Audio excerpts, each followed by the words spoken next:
Friday night. So the theater was packed. They always had a packed theater on Friday nights. Of course, see, the film only ran once, not twice. Right. And of course, some of them, the very first ones we saw was silent film, and the piano would play. Right. Well, let's take a break here, Mm. real quick. Let's see. Um, wait a minute.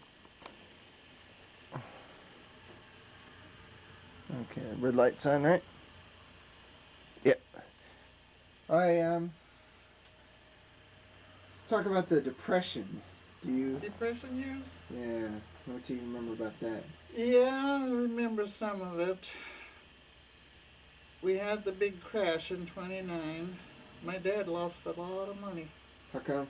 He had The stocks. banks closed, and he had money in the bank, which he never got back. They said they'd pay back, but they never did. And he had money loaned out to other farmers, and he had to ask for it, which he hated to do. And now I've been asked before that one lady at church said she grew up in South Dakota and she cannot understand why we were so hard up. But she lived near the Chamberlain River, and that was not hard hit like we were. If you lived near the river, they had pretty good crops and everything. And potatoes were a luxury to us. Got them once a week, and How'd you eat them? once a week How, we got potatoes. how'd you? Made a lot of meals out of flour. Yeah. How would you fix potatoes? Just bake them or? Sometimes fried and mashed potatoes, and sometimes the little ones were boiled. Right.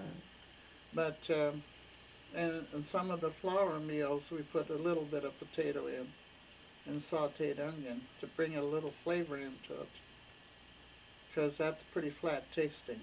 Right. But we ate a lot of meals out of flour. We had onion sandwiches, sardine sandwiches, and peanut butter sandwiches.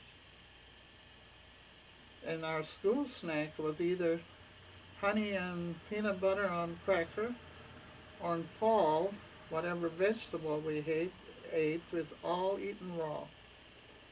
We come home from school and pull a few carrots or a rutabaga, not a rutabaga, kohlrabi and everything, and we just eat it right there. And that was our our snack. Hmm. But a lot of clothing was made out of flour sacks. I had blouses and dresses made, and the little children all had dresses made out of flour sacks because they had nice prints in the flour sacks. So double use. Right. Buy the flour, and of course we had a lot of flour ground at the mill. We went to Wolf Creek a lot, and I loved to go there to see the Mennonites. They had a goose girl and everything. She herded the geese. They had the little babushkas on, little aprons. They were all dressed alike. Married men all had beards and mustaches. The single men were shaven. You always could tell them apart. And my dad gave them some grain that they could put in for flour for themselves. That's how he paid for it. And that's where my dad went fishing too, Wolf Creek. I didn't like to go fishing. I liked to eat fish, but not go fishing. What were they called? The Mennonites? Mennonites, yeah, it's something like the Amish. Yeah. And, in fact, when I went on that vacation with the girl with Greg, she's a Mennonite. She is. Yeah. They had their own schools, and of course they did not believe in any technology of any kind, not even a telephone. Wow. And they all ate in one room, all the families. There was no separate families as far as a meal was concerned. And the men all wore hats. The boys wore hats. Well, we just used to love there just to sit there and watch them work. Because it was so different from our lifestyle, I Right. think. And how Wolf Creek got its name, I have no idea. It was called Wolf Creek. There was no wolves around there. There was a creek though. Yeah, it was not by almost not quite like a river, but it was deep enough in some spots. It's, Now, how about let's talk about World War II. Do you remember when Pearl Harbor was bombed? oh yes, I still remember sitting in the car, and when I saw these people running and yelling, "Props off! Props off!" I said, what in the world is going on? I had the radio on, but I didn't even hear what they said on the radio because I wasn't paying attention. And when I saw all these other guys at the airport running around, I went and listened and said Pearl Harbor was bombed. That's why he was calling props off. No one was allowed to fly. And my brothers were going to get their license to fly that day. So they didn't get it because of that. Both your brothers were trying to be pilots? Oh yeah, this is a private plane. My brothers had their own plane. They had, in fact, two of them. The first one they bought was a Aeronautica Chief, and then when the war broke out, they got rid of it because they couldn't fly it. Not allowed to fly. During the whole war? Well, they finally gave permission at this Anaheim airport to fly within 5 miles, but they had to stay in a perimeter of 5 miles. And there's always somebody who ignores that. So they were stopped completely. They were not allowed to take a private plane up. I guess it was too close to any airfields. Wow. So because somebody was disobeying it, no one was allowed to fly. So they sold the plane, and then they got I think it was a Stinson. And they had that for a while. What did they do with it? Did they make money with it? Pardon? What did they do with it? Did they make money with it? Was that their business? No, they didn't make any money with it. They just figured instead of hanging on to it and not knowing what's going to happen, how long the war lasts or anything, figured they'd sell it. And they found someone who bought it. Not in California, but somebody out of the state bought it. And when they had the other plane, I don't remember how long they had it. And they both got their license to fly then. And of course one brother moved to Montana and the other one to Nevada. So they kind of split up, so they sold that plane. And in Nevada, my oldest brother went together with another person with a plane. That was not a 2-seater, it was a 4-seater, I think, or 6. It was a bigger plane. And he also was part owner of the airport, private airport. Oh, he wanted to be a flyer so bad. And he tried to get in the Army and tried to get in the Air Force. Air Force said he was too tall. See, he was 6'6". And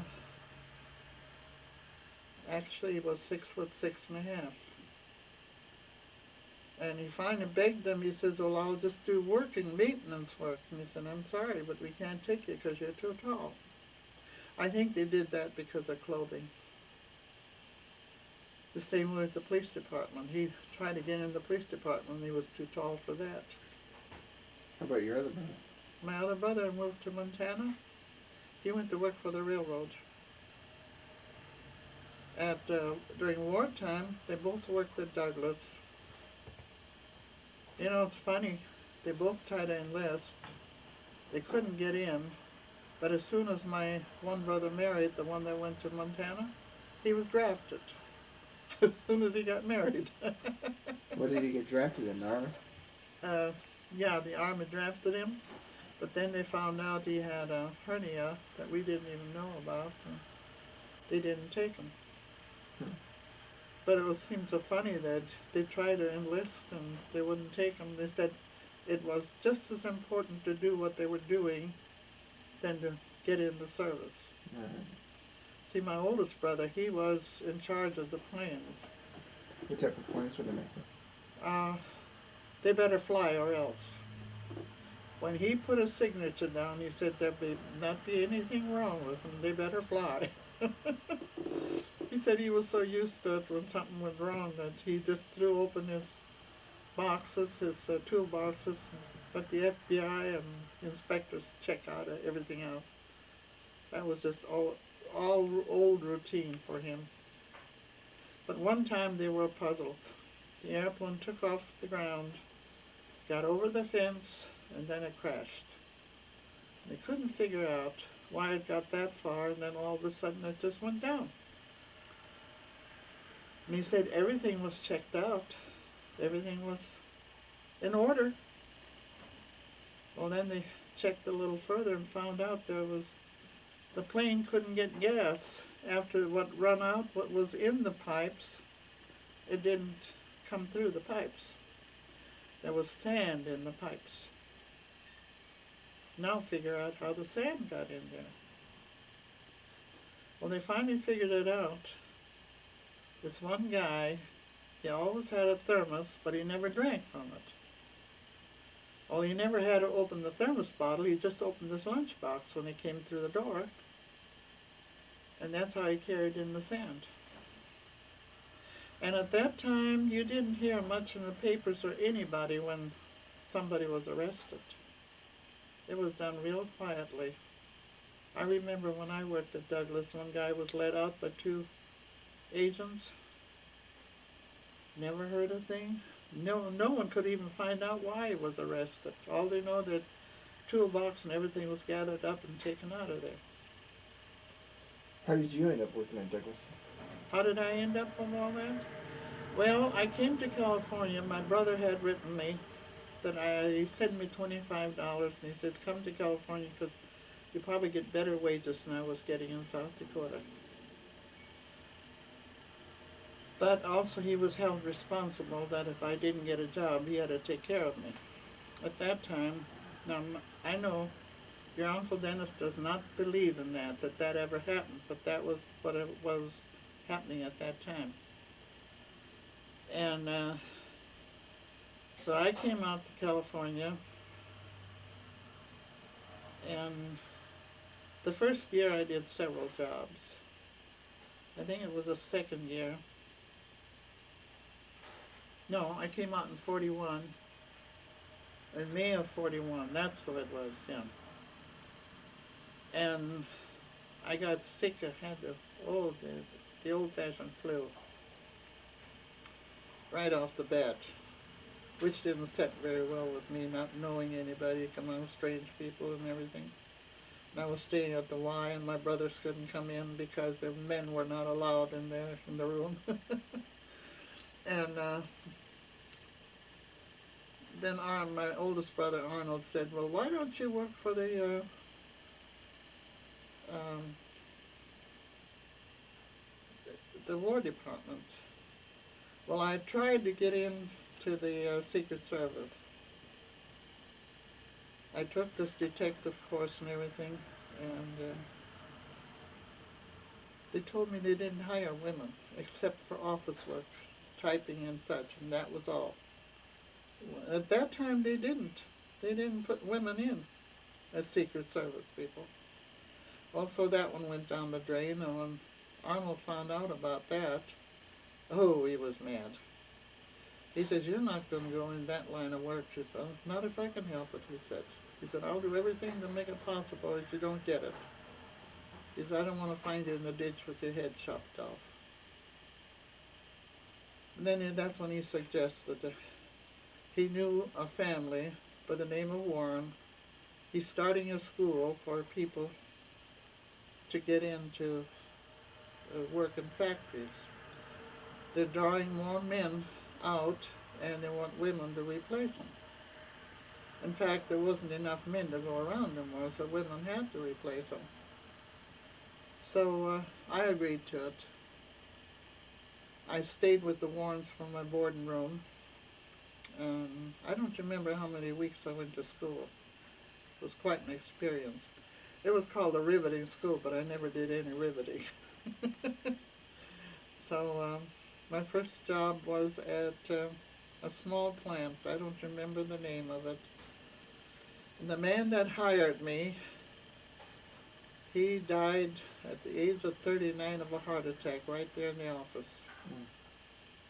And